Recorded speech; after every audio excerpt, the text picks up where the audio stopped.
PM Modi की, और जो उन्होंने फाइटर प्लेन में जो उन्होंने उड़ान भरी भरी है अपनी, उसको आप किस तरह से देखती हैं कि क्या मैसेज दिया जा रहा है दुनिया को?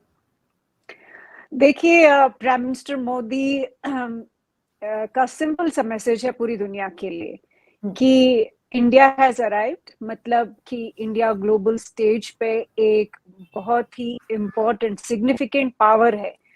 और बेशक अभी हम यूएनएससी के मेंबर नहीं हैं, लेकिन हमारी स्ट्रेंथ, हमारी इकोनॉमी, हमारी मिलिट्री, हमारा कोई भी एस्पेक्ट लीजिए, साइंस, टेक्नोलॉजी और डिफेंस सेक्टर, उस सब में इंडिया ने प्राइम मिनिस्टर मोदी के पीरियड में, पिछले 9-10 साल के पीरियड में इतनी ग्रोथ और इतनी डेवलपमेंट देखी है। इसके बावजूद कि हमारे यहाँ चैलेंजेस भी बहुत ज्यादा थे पूरी दुनिया में। इकोनॉमिक क्राइसिस हमने दुनिया में देखे पिछले 9 सालों में, हमने कोविड देखा, हमने कई तरह के मसले और भी जो दुनिया में चल रहे हैं, हमने यूक्रेन रशिया वॉर की वजह से जो इकोनॉमिक इन्फ्लेशन या कई सारी इश्यूज खड़े हुए, अब इजराइल और हमास के बीच में जो युद्ध चल रहा है गाजा में, उसकी वजह से कई सारे इश्यू चल रहे हैं।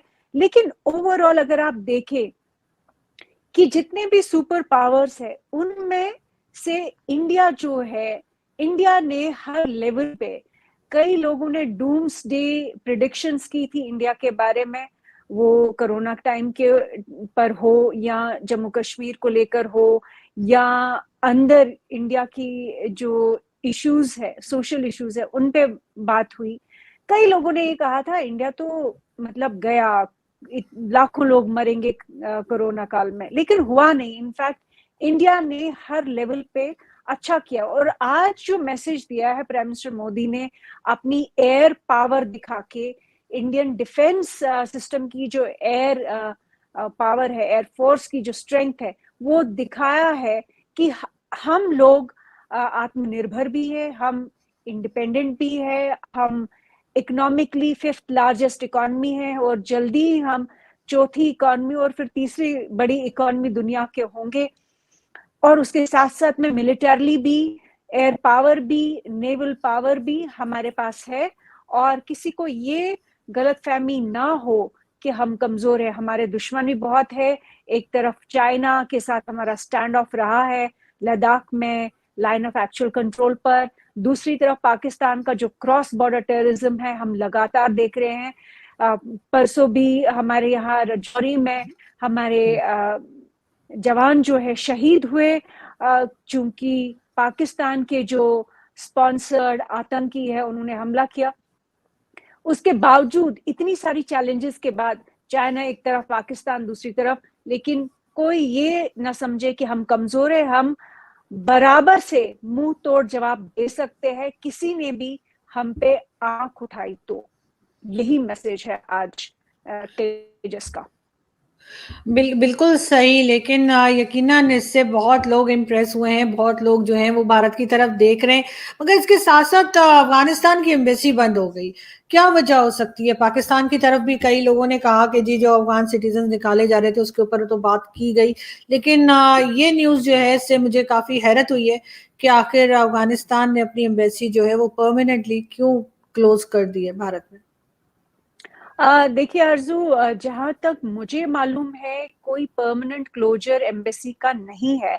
इनफैक्ट जो अफगान ऑफिशियल्स हैदराबाद कौंसिल में और मुंबई कौंसिल में जो काम कर रहे थे, वही लोगों ने इनफैक्ट एम्बेसी में उन्होंने टेक ओवर किया है, जहां तक मैंने समझा है पूरे इशू को।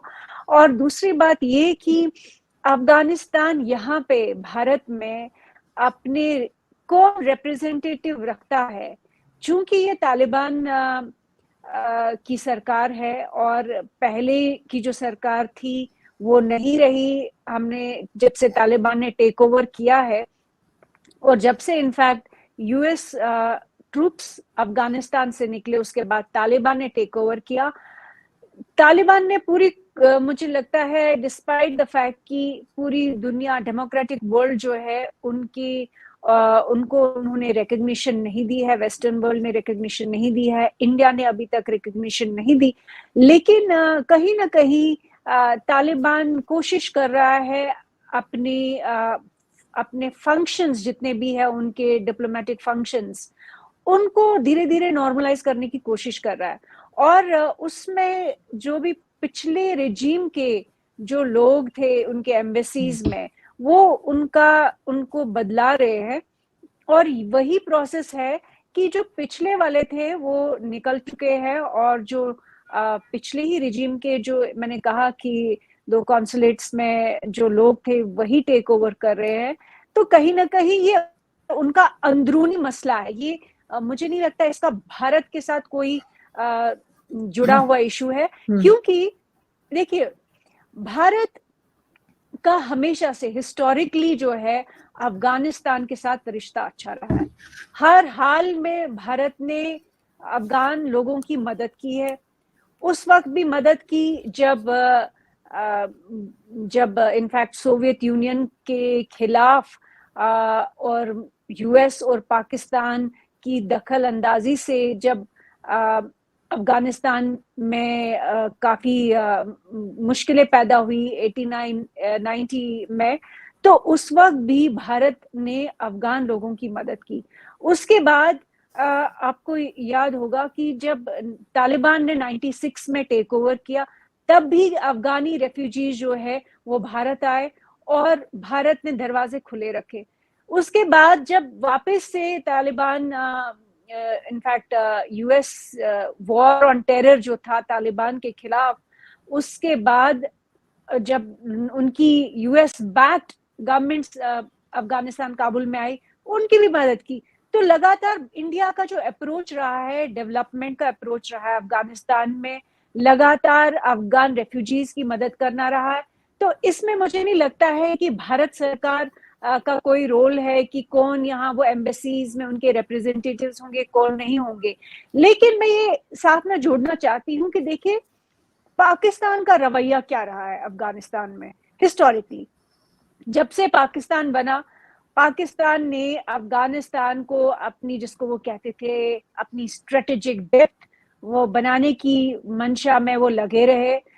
आपको मालूम होगा, आपके दर्शकों के लिए भी बताना चाहती हूँ कि अफगानिस्तान एक्चुअली उनका हिस्टोरिकली झगड़ा इंडिया के साथ कोई नहीं है। उनका हिस्टोरिकली झगड़ा एक्चुअली पाकिस्तान के साथ है, और पाकिस्तान से पहले ब्रिटिश हुक्मरानों के साथ था, क्योंकि ब्रिटिश हुक्मरानों ने एक लाइन क्रिएट की, ड्यूरन लाइन, जो कि एक आर्टिफिशियल लाइन है जिसकी बाउंड्री जो है अफगान के पश्तून लोगों ने कभी भी एक्सेप्ट नहीं की। और उस लाइन के बारे में इनफैक्ट एम्बेसडर राजीव डोगरा ने एक बहुत अच्छी किताब लिखी है, आपके दर्शकों के लिए बताना चाहूंगी कि उनको वो किताब पढ़नी चाहिए, कि कैसे अंग्रेजों ने सारा मसला खड़ा किया अफगानिस्तान में, और वही आगे लेकर अमेरिका ने उसमें दखल अंदाजी की, सोवियत यूनियन को निकालने की जो उन्होंने कंस्पिरेसी की पाकिस्तान के साथ। पाकिस्तान ने पहले तालिबान का साथ दिया, फिर तालिबान को छोड़ दिया, फिर मतलब ये जो जिस तरह की भी पाकिस्तान ने फॉरेन पॉलिसी अपनाई है अफगानिस्तान के साथ, उसे यही समझ आता है कि पाकिस्तान की जो आर्मी है वो अपने आप को तभी जिंदा रख सकती है जब वो अफगानिस्तान को नुकसान करती रहे, अफगानिस्तान को डिस्टेबलाइज करती रहे। अब हाल ही में जैसे आपने 15 लाख अफगान रेफ्यूजीज को जो है निकाला है पाकिस्तान से, और अभी भी जबकि पूरी दुनिया में इतनी ज्यादा कंडेमनेशन हो रही है इजराइल की कि पैलेस्टीनियन रेफ्यूजीज को निकाल रहे हैं गाजा से, तो यहाँ पे किसी ने आज तक अभी तक कोई भी इशू नहीं खड़ा किया कि 15 लाख अफगान रेफ्यूजीज, वो गरीब लोग जो इतने समय से पाकिस्तान में थे, उनको निकाल रहे हैं, कोई इस पे कोई बात नहीं करता। तो ये कहना कि अफगानिस्तान की जो एम्बेसी यहाँ पे शट डाउन हो रही है, तो मतलब मनगढ़ंत बातें भी है, और इनका ना सर है ना पाँव है। मेरे हिसाब से ये उनका अंदरूनी मसला है, और पाकिस्तान का जो इश्यूज अफगानिस्तान के साथ है वो उनकी तरफ नजर रखे, ना कि यहाँ पे इंडिया में जो अफगान एम्बेसी है वहां कौन आता है कौन नहीं आता है, कौन रिप्रेजेंटेटिव टेक ओवर करते। ये तो तालिबान पे छोड़ दीजिए ना, उनकी सरकार है, वो सोचेंगे कि किसको रखना है किसको नहीं रखना है। नहीं, बिल्कुल आप ठीक कह रही हैं, लेकिन ज़ाहिर है कि एक न्यूज़ है, तो उस न्यूज़ को हमारी ऑडियंस समझना ज़ाहिर है चाहेगी कि ऐसा क्यों हुआ है, क्योंकि हिंदुस्तान-पाकिस्तान में जो कुछ भी होता है, उस पे आप चाहें ना चाहें, दोनों तरफ के लोग जो हैं, वो बहुत ज़्यादा इंटरेस्ट लेते हैं। इसी तरह बिल्कुल। से कनाडा के साथ भी जो इश्यू चल रहा है भारत का, और वहाँ से जो कहा गया कि जी निज्जर के मर्डर की बात की गई, और उसके बाद में ये और बात है कि वो कोई सबूत नहीं दे पाए, तो आपके ख्याल से ये जो एक कंट्रोवर्सी जो चल रही है, वो कहाँ जाके खत्म होगी, और क्या वो जो कैनेडियन प्राइम मिनिस्टर हैं, क्या उन्हें ये बात करनी पड़ेगी कि उन्होंने गलत कहा है, क्योंकि अब तो अमेरिका भी बीच में आ चुका है, अगर आपको मालूम हो। आरज़ू, बिल्कुल मैं जानती हूँ कि अमेरिकन मीडिया ने भी रिपोर्ट्स लिखी है कि उनकी इंटेलिजेंस ने कोई ऐसा ऑपरेशन सबोटाज किया, इंडियन ऑपरेशन जो नज्जर को एलिमिनेट करना चाहता था। ये वेस्टर्न मीडिया तो वैसे ही उसकी क्रेडिबिलिटी आज की डेट में जीरो है। न्यूयॉर्क टाइम्स लीजिए, वॉशिंगटन पोस्ट लीजिए, बीबीसी लीजिए, गार्डियन लीजिए, इन सब की जो है, इन सब की थू थू हो रही है इनकी अपनी कंट्रीज में, बाकियों की तो छोड़िए। इनका तो हमेशा से कॉलोनियल कॉन्स्ट्रक्ट रहा है, इनका तो हमेशा से कॉलोनियल फ्रेमवर्क रहा है, जिसकी नजरिए से ये इंडिया को देखते हैं या बाकी दुनिया को देखते हैं। तो उनकी तो कोई क्रेडिबिलिटी नहीं है। हाँ, अगर वॉशिंगटन डीसी या यूएस गवर्नमेंट, बाइडेन एडमिनिस्ट्रेशन का कोई इसमें कोई ओपिनियन है, तो वो पब्लिकली या डिप्लोमेटिक चैनल्स पे वो इंडिया के साथ ले सकते हैं या कर सकते हैं, और वो भी तब कर सकते हैं जब उनके हाथ में सबूत हो। बातें करना और प्रेस को कुछ भी बता देना, उसकी आज का कोई अहमियत नहीं है। इसी कारण जो है इलॉन मस्क का एक्स जो है वो मेन स्ट्रीम मीडिया से ज्यादा पॉपुलर है। दूसरी बात ये कि इन सब कनाडा के जस्टिन ट्रूडो की ने जो जब खालिस्तान को इतनी शय दी, पाकिस्तान आईएसआई ऑपरेट करता आ रहा है यूएस में, कनाडा में, खालिस्तानियों के सपोर्ट में, कश्मीरी इस्लामिस्ट के सपोर्ट में। वो नई बात नहीं है, इतना सबूत है ओपन पब्लिक डोमेन में कि पाकिस्तान ने पिछले 75 साल में 3 चीजें की है। एक तो उन्होंने अफगान लोगों को तंग किया, इनफैक्ट 4 चीजें की है। एक तो उन्होंने अफगान लोगों को बहुत ही उन लोगों के साथ गलत किया।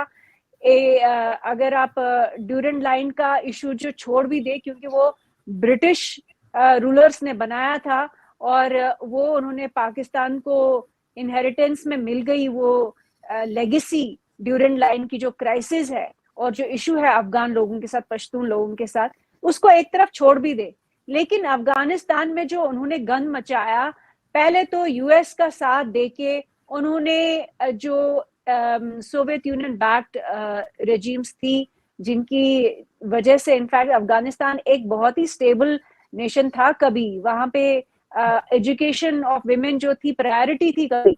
इन्होंने तालिबान को खड़ा किया, इन्होंने अलकायदा को खड़ा किया, इन्होंने आईसिस को खड़ा किया, इन्होंने ऐसे दहशतगर्दी करने वाले लोगों को खड़ा कर दिया अफगानिस्तान में कि अल्टीमेटली 9/11 हुआ। और 9/11 के बाद वॉर ऑन टेरर जो है 20 साल चला अफगानिस्तान में। अफगानिस्तान के जो मिनरल रिसोर्सेज है, जो भी उनकी जितनी भी उनकी स्ट्रेंथ थी, वो धीरे धीरे कमजोर हुई उस वॉर की, 20 साल की वॉर की वजह से, वॉर ऑन टेरर। उससे पहले 10 साल आपको याद होगा 78 टू 88 89, उस वक्त भी यूएस का साथ दिया पाकिस्तान आर्मी ने, और दूसरी तरफ अफगानिस्तान में जो हुक्मरान थे वो सोवियत यूनियन के साथ थे।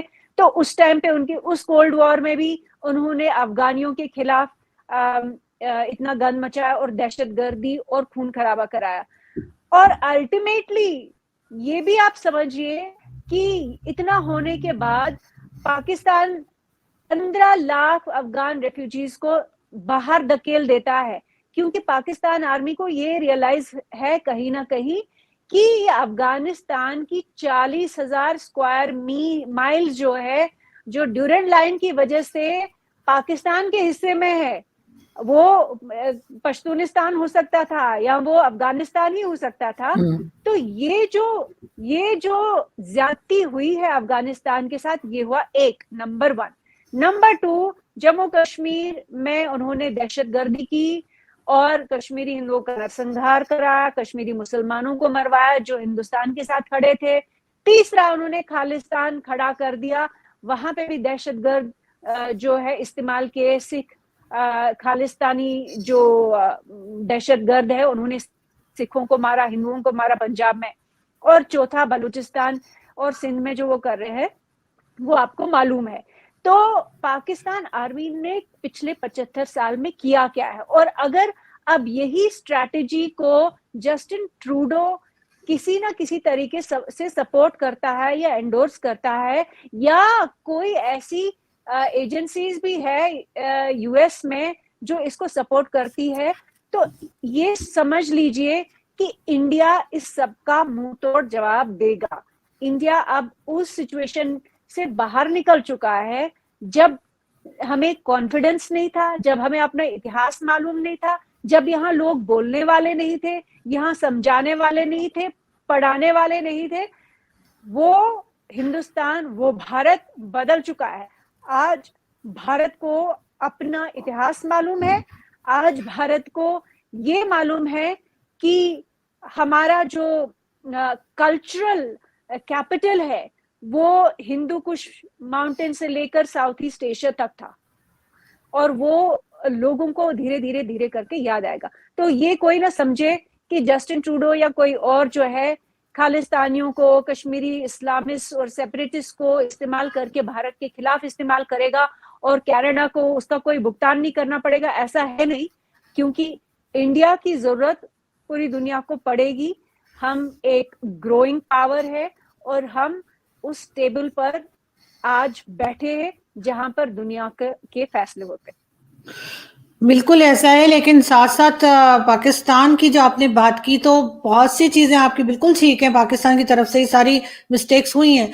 मगर अब तो ऐसा नहीं लगता आपको कि जो ये अननोन गनमैन निकल आया है और एक एक करके ये बहुत से लोग मारे जा चुके हैं, मारे जा रहे हैं? आपको लगता है कि चाहे जो मर्जी रीजन हो, एफएटीएफ का रीजन हो, चाहे वर्ल्ड बैंक का हो, आईएमएफ का हो, लेकिन अब पाकिस्तान में कुछ चेंज आ रहा है इन लोगों को रोकने के लिए या इन्हें खत्म करने के लिए कुछ स्टेप्स लिए जा रहे हैं, आपको लगता है? या फिर आपको लग रहा है नहीं, भारत से कोई आके ऐसा करके निकल जाता है? देखिए, ये जो इंटेल एजेंसीज के क्या ऑपरेशंस है, कौन कर रहा है, अननोन गनमैन सीआईए है कि वो चाइनीज इंटेलिजेंस है कि वो इंडियन इंटेलिजेंस है कि आईएसआई है, ये तो ये बातें जो है ये फिल्मों के लिए है, किताबों के लिए है, फिक्शन के लिए है, नेटफ्लिक्स की सीरीज के लिए है। जो पब्लिक डोमेन में इंफॉर्मेशन है उससे ये समझ आता है कि पाकिस्तान की सिचुएशन अभी भी बहुत खराब है इकोनॉमिकली। ये समझ आता है कि पाकिस्तान की मिलिट्री जो है, आज उसे मालूम ही नहीं है कि उसके अंदर, उसके भीतर और उस कंट्री के भीतर हो क्या रहा है।